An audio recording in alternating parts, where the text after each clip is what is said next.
یه نکته ای که پیش میاد، یه نکته ای که باید خدمتتون عرض کنم، بعضا سوال میکنن مخاطبین عموما درباره یه مشکلیه که اغلب باهاش سر و کار دارن و اونم اینه که وقتی ماشینشون میره توی حالت پارک متاسفانه دوربینشون خاموش میشه. بسیاری از دوربین‌های رایج در بازار اینها فاقد بخش مدیریت هوشمند برق هستن. یعنی چی؟ یعنی اینکه عموما با یک کابل فندکی روی دوربین در واقع در حال ارائه شدن هست این دوربین ها و مصرف کننده بالاعتبار تا زمانی که دوربینش به فندک ماشینش متصل هست میتونه فقط باهاش کار بکنه. یعنی چی؟ یعنی اینکه شما دوربینتون رو باید بهش برق بدید. خب چه شکلی باید بهش برق بدید؟ با اون کابلی که دارید. اون کابل چیه؟ کابل فندکه. یعنی یه طرف کابل به دوربین و اون طرفی به فندک خودروی شماست. خب عموما خودروها زمانی که در حالت رانندگی هستن فندک هاشون در واقع جریان برق داره. یعنی اینکه من در حالت رانندگی دوربینم روشنه، ولی زمانی که ماشینم رو پارک میکنم و خاموش میکنم، چون فندک من برقش قطع میشه، پس دوربین من هم به صورت اتوماتیک خاموش میشه.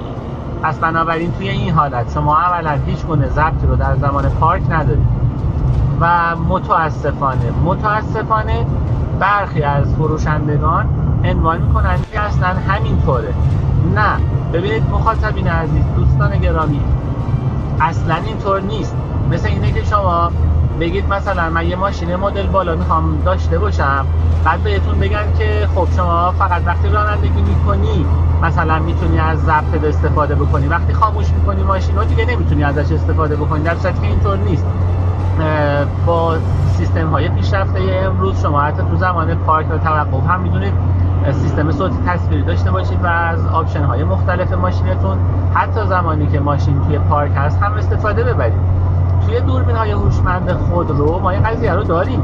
یعنی اینکه شما اصلا یک بخش خیلی مهمی که همه به دنبال اون هستن که در واقع ثبت و ضبط اطلاعاتشون رو داشته باشن زمان توقف و پارکشونه. یعنی اینکه اتفاقهای مختلفی که ممکنه زمانی که من توی ماشینم حضور ندارم و ماشینم رو جایی گذاشتم و نیستم رخ بده که دوست دارم اونها ثبت و ضبط بشه. خب پس بنابراین نیاز به برق دارم. اگر فقط کابل فندک داشته باشم که این اولا حل نمیشه. خب یعنی چی؟ یعنی ناقصی در اون محصول، یعنی غیر حرفه‌ای بودن اون محصول. ببینید شما حالا اتفاقی که میفته چیه؟ این بندگان خدا میان یه دستشون چیکار میکنن؟ کابل فندکیشون رو یه سره میبرن به سمت باتری خودروشون، یا میان فندکشون رو یه سره میکنن. هر دوی این روش‌های غیر استاندارد و غیر فنیه. یعنی شما میاید برق رو یه سره میکنید که در واقع زمان پارک ماشینتون به صورت دائم دوربینتون بتونه روشن باشه. خب روشن میشه و روشن میمونه. چه اتفاق مهم دیگری میفته؟